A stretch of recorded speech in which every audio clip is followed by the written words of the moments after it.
Né à Port-au-Prince le 7 juillet 1933, Herbie Widmayer avait une grande admiration pour la radiodiffusion. Dès son plus jeune âge, il commença ses expériences aux côtés de son père, Ricardo Widmayer, PDG de la première station de radio commerciale en Haïti, Radio Haïti, comme technicien.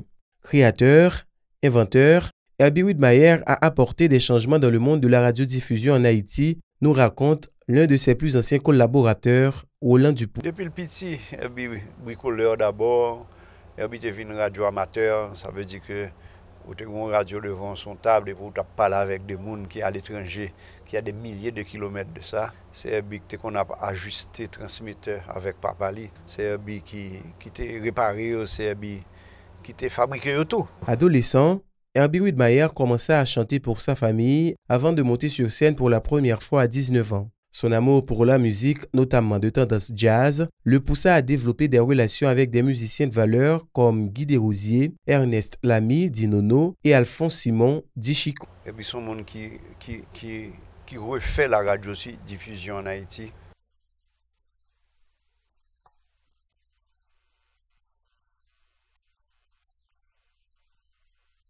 À 84 ans, la santé de Herbie Widmayer commençait à faiblir. Sa disparition affecte profondément ses collaborateurs qui pleurent un homme aimant, respectueux, altruiste et plein d'humour.